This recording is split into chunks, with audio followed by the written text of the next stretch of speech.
Om Swastiastu, Rahajang Rahayu Sinarang Sami, sahabat Dinsos yang ada di Kabupaten Karangasem. Kita berjumpa kembali dalam acara Nutur Podcast yang bekerja sama dengan Siwayana Bali Channel, bekerja sama dengan Dinas Sosial P3A dan BPKB.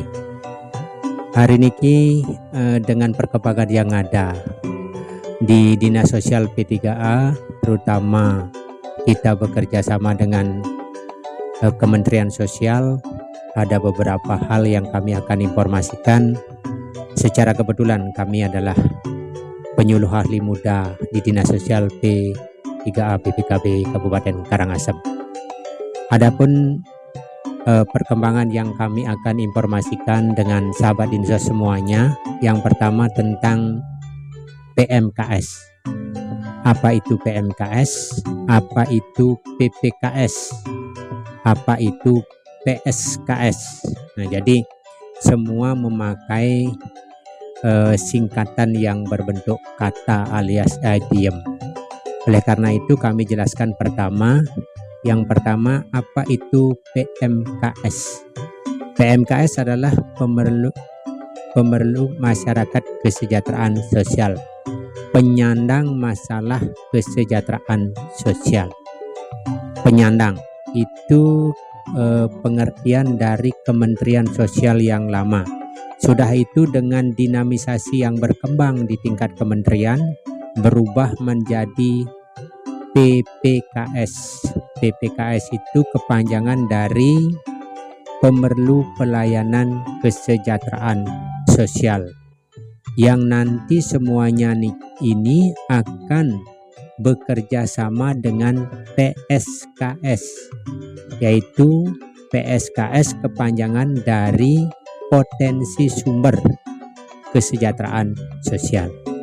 Nah, kami akan jelaskan satu persatu kenapa para penyandang disabilitas khususnya yang berjumlah 26 jenis kegiatan dari PMKS itu berubah menjadi PPKS. Ini ada peraturan Menteri Sosial yang mengatur dari Kemensos bahwa kalau dulu itu disebut dengan PMKS, penyandang masalah kesejahteraan sosial. Jadi itu jumlahnya ada 26 jenis. Jadi dari 26 jenis itu kriterianya mulai dari kategori kemiskinan itu sendiri, kemiskinan, keterlantaran, kekerasan, ODGJ, gepeng, galangan pengemis, dan juga masalah nafsa, kenakalan remaja. Di situ ada juga bayi terlantar, anak terlantar, dan lain sebagainya yang jumlahnya 26 jenis. Tetapi di seluruh wilayah kecamatan di Kabupaten Karangasem ada 8 kecamatan, tidak kesemuanya itu ada. Tidak kesemuanya itu ada, tetapi mungkin saja di kecamatan A, di wilayah A hanya ada 5 jenis dari PMKS tersebut.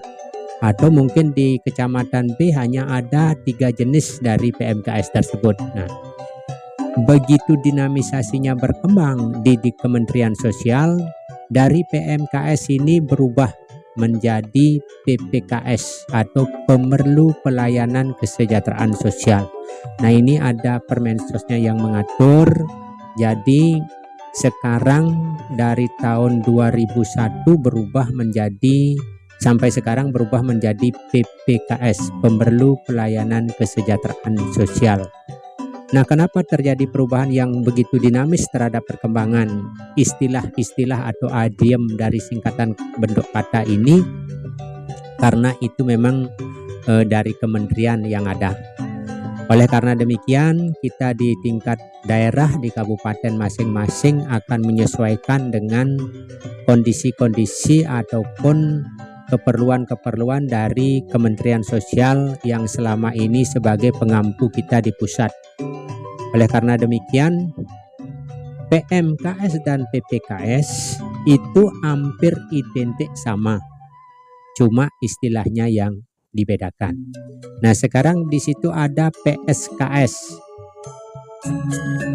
PSKS itu adalah potensi sumber kesejahteraan sosial. Nah, siapa yang ada di tingkat potensi sumber kesejahteraan sosial tidak lain adalah teman-teman kita yang bergerak, yang khususnya sebagai donasi dalam rangka membantu di PPKS tersebut.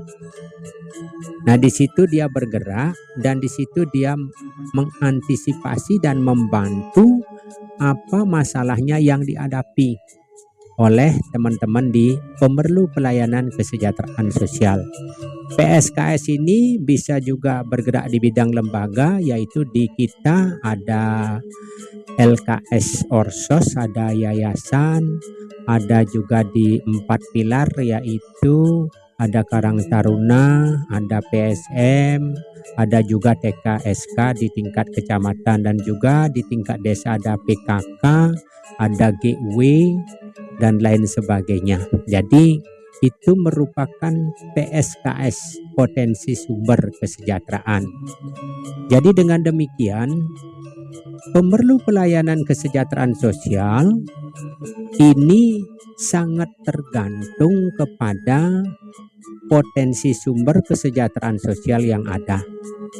Nah, jadi teman-teman yang bergerak di pendampingan sosial itu bisa mengarahkan bagi pemerlu pelayanan kesejahteraan sosial untuk bisa melakukan kerjasama dengan baik, yang sudah barang tentu diawali dengan data yang sangat potensial untuk bagaimana teman-teman PSKS bisa bergerak. Contoh, misalnya di kecamatan A itu tingkat gepengnya tinggi sekali, gelandangan dan pengemisnya. Kenapa terjadi seperti itu? Apa yang mereka perlukan? Ya, jangan istilahnya ditangkap saja, sudah itu terjadi pembiaran alias dikembalikan lagi ke tempat asalnya, namun tidak ada solusi atau jalan keluar dalam rangka penanggulangan tersebut. Nah, yang sering kita dapatkan adalah para pengaman di lingkungan itu biasanya menangkap para gepeng ini dari wilayah ataupun kabupaten kota yang ada di seluruh Bali, ditangkap, setelah itu dikembalikan kepada dinas sosial.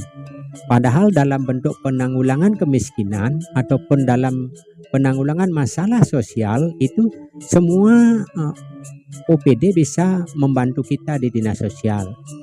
Jadi tidak dengan dinas sosial saja, karena itu masalah sosialnya mungkin saja bisa di PMD juga, bisa teman-teman di pertanian juga, bisa para camat juga yang bergerak ataupun di tingkat desa.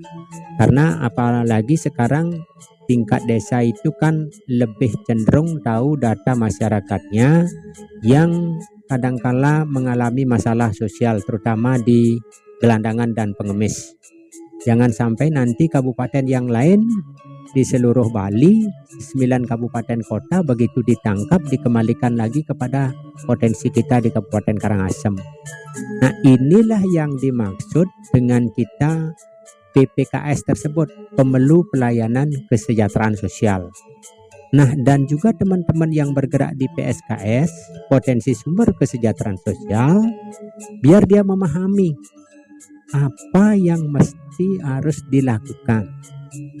Nah, demikian dah sahabat Dinsos, kita harus betul-betul bisa membantu saudara-saudara kita yang mengalami masalah sosial. Yang paling sering kita dapatkan adalah menerima gelandangan dan pengemis ini yang dikembalikan atau mungkin yang ditemukan di beberapa kabupaten kota di Bali, ditangkap lalu dikembalikan lagi ke Karangasem. Jadi Bapak Ibu semuanya bisa membantu saudara-saudara kita, jangan sampai nanti seolah-olah dieksplorasi teman-teman kita. Ya, memang masalah sosial ini dimanapun bisa terjadi. Karena itu mungkin terkait masalah persoalan perekonomian, persoalan masalah kekerasan, persoalan-persoalan yang lain mungkin yang secara kebutuhan dasar tidak terpenuhi. Jadi pemerlu pelayanan kesejahteraan sosial ini penting kita atensi, apalagi di Bali sudah ada satu sentra itu yaitu sentra Mahatmya. Sentra Mahatmya ini adalah bisa membantu ketika kita di kabupaten ya masih perlu memohon bantuan kepada sentra Mahatmya. Contohnya dalam pemulangan ataupun pemberdayaan terhadap teman-teman yang dikategorikan di gelandangan dan pengemis. Sahabat Dinsa semuanya, pada kesempatan yang baik ini kami informasikan itu supaya teman-teman, Bapak Ibu juga kembali jangan sampai saudara-saudara kita ada yang terjaring dari Satpol PP ataupun mungkin dari perhubungan karena memang mengganggu kondisinya yang menjadi gelandangan pengemis tersebut. Oleh karena demikian, kami di Dinas Sosial akan berupaya dan berusaha bagaimana memberikan suatu proses pemberdayaan terhadap teman-teman yang dikategorikan di gelandangan dan pengemis tersebut. Itu baru satu persoalan. Persoalan-persoalan yang lain masalah ODGJ, orang dengan gangguan jiwa. Nah, ini memang sering terjadi di wilayah manapun yang ada ODGJ-nya. Jadi Bapak Ibu berbekal, Bapak Ibu penguasa wilayah kecamatan dan teman-teman yang bergerak di pilar-pilar kesejahteraan sosial, yaitu ada TKSK, PSM, Karang Taruna dan yayasan, ini harus segera juga membantu bergerak bagaimana menangani dan menanggulangi masalah ODGJ ini. ODGJ adalah saudara-saudara kita yang memang tidak beruntung dan mengalami gangguan jiwa. Jadi jiwanya yang sakit, bukan fisiknya. Oleh karena demikian, Bapak Ibu, yang pertama yang harus dilakukan adalah bagaimana menangani sakit jiwanya. Sakitnya kan tidak kita ada yang menangani di dinas sosial, yaitu harus ke rumah sakit. Apakah nanti di rumah sakit setempat atau mungkin ke rumah sakit Bangli yang dirujuk terkait dengan penanganan ODGJ ini. Nah, banyak teman-teman kadang-kala kesulitan karena ODGJ ini sering membuat masyarakat kita tidak nyaman. Salah satunya sering membuat onar di lapangan ataupun di masyarakat, kadangkala membuat ancaman kepada masyarakat kita. Nah, ini yang akan membuat suasana-suasana di lingkungan masyarakat tersebut tidak menjadi nyaman. Nah, oleh karena demikian, supaya kita mampu menangani kondisinya, minimal kita harus bekerja sama dengan Polsek setempat, Babin Kantibmas, ataupun dengan para tokoh masyarakat yang ada di wilayah lingkungan Banjar, desa, dan juga wilayah kecamatan, supaya masyarakat yang lain merasa aman dan nyaman ketika proses ODGJ ini sudah mendapatkan penanganan. Itu yang kedua.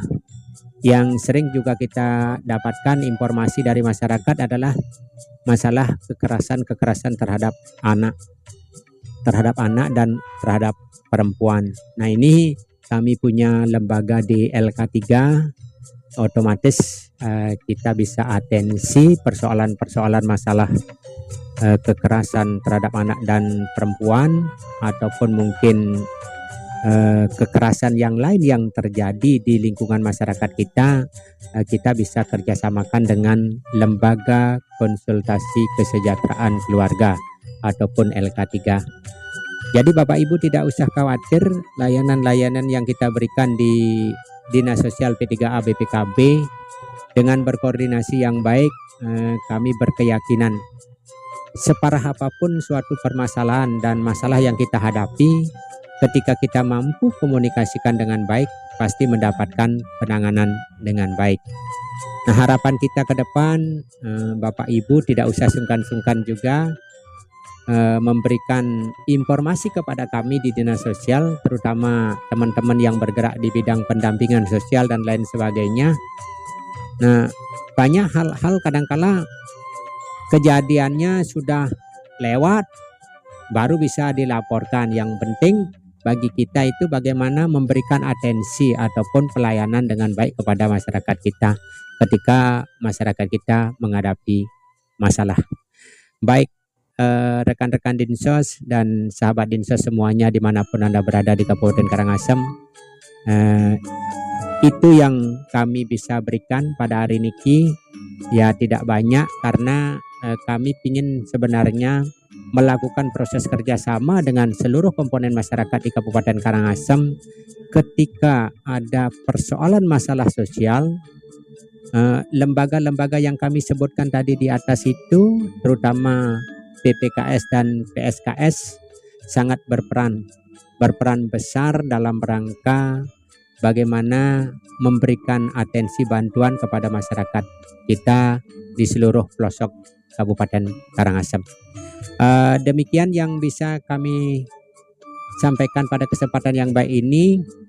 Mohon maaf mungkin kalau ada tutur kata yang tidak berkenan, tetapi kami memberikan masukan kepada seluruh komponen yang menonton acara ini ataupun yang mendengarkan acara ini. Jangan lupa mensubscribe sekaligus memberikan tanggapan yang positif, komennya yang positif terhadap apa yang kami berikan informasi, sehingga kami dengan Siwayana Bali Channel di acara Nutur Podcast ini bisa lebih kreatif memberikan informasi-informasi yang diperlukan dan sekaligus informasi yang ada di layanan kita di Dinas Sosial P3A BPKB Kabupaten Karangasem. Mudah-mudahan memberikan manfaat yang terbaik buat masyarakat kita. Salam Rahayu Sinarang Sami. Kami akhiri dengan Parama Santi. Om Santi, Santi, Santi Om.